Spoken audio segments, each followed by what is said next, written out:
vrienden, welkom bij deze nieuwe aflevering. Ik ga het dit keer hebben over het signaal versterken binnenin jou.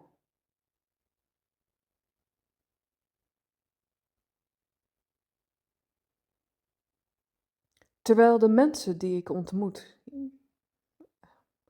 allemaal zeer gevoelig zijn, doe je al het signaal met jou. Maar toch is het nieuw en dat komt omdat de ruis zorgt voor het afknijpen van het horen van jou, maar ook wat in je omgeving gebeurt, recht voor je neus en toch niet doorhebben of te laat.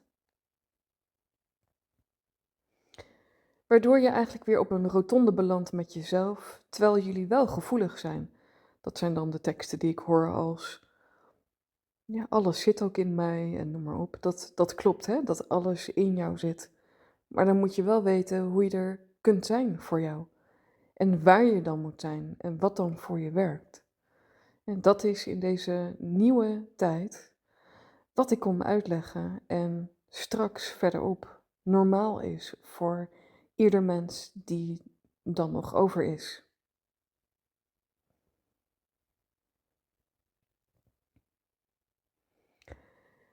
Het signaal met jezelf oppakken vraagt de kalmte in je en de ontspanning. Misschien een aardige anekdote over mijn eigen praktijkervaring.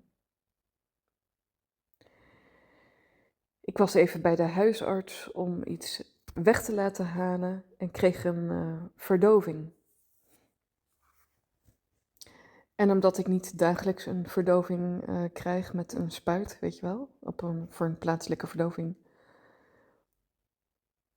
was ik enorm nieuwsgierig naar, hey, wat gaat dat met mijn sterke verbinding doen? Want ja, het is nogmaals geen dagelijkse bezigheid, dus interessant. Een nieuw moment, dus een nieuwe ervaring.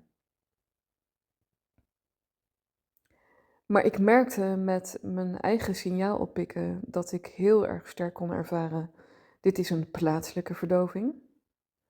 En met de rest sta ik nog steeds in verbinding. En waarmee ik in verbinding sta,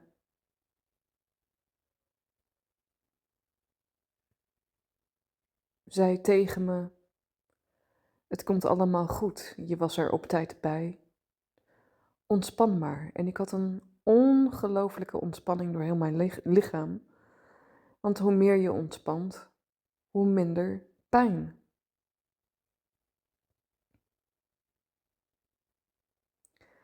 Dus ik had een rust door me heen. Wauw. Ik gaf me gewoon helemaal over met mijn lijf. En daardoor de verdovingsspuit die gezet moest worden. Nou ja, goed. Dat blijft niet prettig, zo'n naald. Maar oké, het ging heel erg moeiteloos. Ik merkte door het overgeven van mij dat ik in verbinding bleef met mij. Als ik met mijn lijf in de weerstand zou schieten, dat wil je niet, want dat is weerstand en dat is stagnatie en dat is conflict. Dus knijp je de verbinding met jou af. Dus ook met het bestaan. Dus dat is niet handig. Nou, zo werkt dat ook in het dagelijkse leven. Signalen geef je altijd op ieder moment, zowel buiten jou om, als wat in jouzelf omgaat, van binnen. Een voorbeeld. En deze audio kun je ook weer eindeloos luisteren vanwege de gelaagdheid. Dus op een ander moment tik je iets anders weer aan binnenin jou, waardoor bewustzijn ontpopt, ontvouwt en je weer toch ook anders, nog scherper, nog meer helder bent met jou in feite. In de buitenwereld die niet bestaat, maar er wel is als dit platform waarop je loopt hier op aarde. Maar het is jouw film en jouw creatie. Dus zo laat ik vanuit mijn eigen praktijk ook alles mij inspireren. Dus Ehm,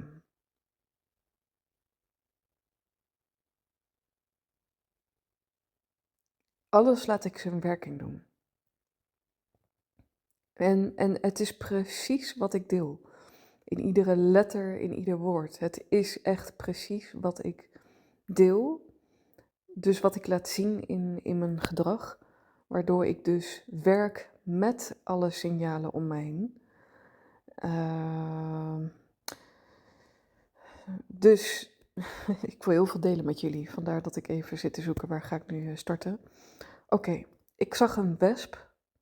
En die wesp die zat in alle hoeken van de ramen binnen in huis. Van zo'n jaren 30 van die ruitjesramen. Zat die per ruitjesraam te zoeken in ieder hoekie. Dus ik zet in huis een raam open en de tuindeur zet ik open. Dus om de mogelijkheid te geven aan de wesp dat hij in vrijheid uit kon vliegen. Maar ondanks die mogelijkheden die ik gaf aan de wesp, ging hij toch heel moeilijk het huis door en zelf alle raampjes langs in alle hoekjes en gaatjes. Kijk, wat dan ter plekke gebeurt is in de dagelijkse begeleiding van mensen, dat ik me het laat inspireren, zodat ik ook de mens nog weer beter begrijp. Omdat ik heel vaak menselijke gedragingen niet begrijp, omdat er zo moeilijk wordt gedaan, terwijl er mogelijkheden zijn en altijd dat er antwoorden zijn die voor je werken. Dus die wesp zie ik dan ook als de mens. Zo gaat dan mijn analytisch vermogen. En zo laat ik me dat voeden in de inzichten. Altijd, altijd, altijd. Dan heb je ook een heel boeiend leven, een heel rijk leven, omdat je alles je laat voeden in wat leer ik hiervan? Wat brengt het mij? Hoe voedt dit mij? En die wesp met die mogelijkheden die ik gaf met de ramen openzetten, dat doe ik in feite ook. Voor mensen. Ik bied mogelijkheden. Mogelijkheden voor voorwaartse schepping. Maar de mens die heel vaak koppig is, die gaat al die ruitjesramen eerst zelf langs door heel het huis. Terwijl de snelweg is de ontmoeting met vrijheid en dat is door die raamopening die ik heb gecreëerd en de deur die ik voor je heb opengezet. En toch, ondanks dat feit van de snelste weg en de makkelijkste weg naar jouw vrijheid, en net zoals die wesp, gaat hij dus al die ruitjesramen langs. En ik vind dat fascinerend, even los dat een wesp natuurlijk ook weer totaal anders functioneert. Waar mensen het brein hebben. En het menselijk brein, dat maakt het mensen ongelooflijk lastig. Maar dan maak jij jezelf dus lastig met jouw brein. Dus het is de kunst van nog ineens vertrouwen. Maar why not de mogelijkheden verkennen van de openingen die al gegeven worden. Kijk, jij bent priceless. Er staat geen prijs op jou, zo waardevol ben je. En onszelf tekort doen door maar te lijden met een lange ei. Heel het huis door te gaan en al die hoekjes en gaatjes van al die ruitjesramen. Terwijl binnen een minuut de vrijheid gevonden kan worden in de ontmoeting van dat open raam en de open deur. Ja, wat kies je? Kies je dan voor lijden met lange ei? Dus soms gaat het echt nog ineens over angst voor het onbekende of over iets anders. Dat mensen daar niet voor kiezen, voor de gemakkelijke weg kun je zeggen. De handleiding die bestaat, die ik geef. Maar is het gewoon slapen? Het is gewoon tukken met de ogen gesloten. En dat is niet fout, maar het is wel hilarisch als je zo naar jezelf kunt kijken. Waarin dus de ogen gesloten blijven, toch ook vanuit koppigheid, maar soms ook vanuit niet weten of echt totale onkunde of niet alert zijn, niet aanwezig zijn. Want als je aanwezig bent en je hoort dit en je staat dit toe wat ik deel, dan weet je dat die snelste weg wel bestaat. Gewoon een weten van binnen. En dat betekent de luiken openen, de ogen openen, desnoods met luciferstokjes ertussen. Blijf open, want jij bent zo belangrijk dat als mensen dit door hadden. Kijk, in deze wereld van mensen nog, wordt bijvoorbeeld gericht op eindeloze opleidingen. Extern, naar buiten toe gericht. Dat is interessant, dat is waardevol. Maar jij die luistert, jij bent zo rijk van binnen dat je de hele dag door, voor nu en altijd oneindig, de lessen en het huiswerk en de lering volledig binnen jou kunt leren te ervaren. Dus al die externe opleidingen, die breng ik terug binnenin door de mens heen. Het is eindeloos. En dit heeft met minderwaardigheidscomplexen te maken en zelfonderschatting ten top van mensen, van de mensheid, dat dit totaal niet gezien of ervaren wordt, of een fractie, maar voorbij het oneindige ben jij dus zo rijk van binnen in de ontmoeting en de ervaring door jou heen. Daarmee ook als vanzelf met anderen en met de aarde en met het kosmische, waarmee jij je altijd verhoudt. Daar verhoud jij je altijd toe. Dat is een samenspel die ik de mensen weer terugleer door hunzelf heen. Dus signalen oppikken gaat dus echt feitelijk over terug in jou. Maar ook de ogen openen en wat ben ik hier aan het doen? Kies ik voor de moeilijke weg met lijden? Of is er een makkelijke weg met de mogelijkheden die al lang voor je neus aanwezig zijn? Je innerlijke mechanica begrijpen gaat over levensfysica. En dat is ook echt het boek The Power of Origin. Een fantastisch, diep, rijk boek, oneindig, dat als je spontaan het boek openslaat en je leest een stukje of je luistert een stukje, dan blijf je jou voeden in de rijkdom en volheid van jou.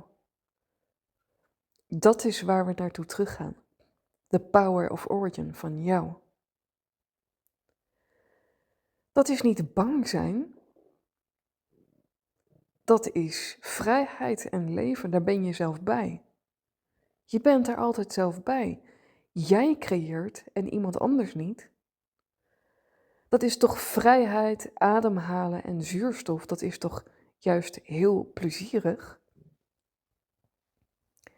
Hier zitten grote misvattingen in onterechte angst voor dingen die nog ineens plaats hebben gevonden. En dat stagneert de groei van de mensheid, dus van de aarde, dus van het kosmische totaal. En dat zorgt voor steeds diepere conflicten. Dus het is handig als je jezelf open blijft stellen in een punt van de eenheidsstructuren. Mooier wordt het niet. Echt niet. En als je dat nu al doorhebt, dat is dan echt fantastisch en een rijkdom voor jou. En anders ooit wel. Misschien ook na de dood. Dat zou kunnen. Vroeg of laat komen mensen erachter dat het precies is met alles wat ik hier uitleg. Dus ontspan maar en voel je maar veilig. Veilig met jou, in de ontspanning. Test het uit met jou. Maak aantekeningen, luister weer opnieuw. Haal eruit wat jou voedt, waar alles ertoe doet in het totaalverhaal, precies in het cirkelverhaal van wat ik nu eigenlijk deel. Praktischer wordt het niet, want het is allemaal één. Alles hangt samen met alles. Zo werkt creatie, zo werkt schepping van jouw leven. Hoe jij dat op orde probeert te krijgen, of hoe jij je lekker probeert te voelen. Iedere keer weer.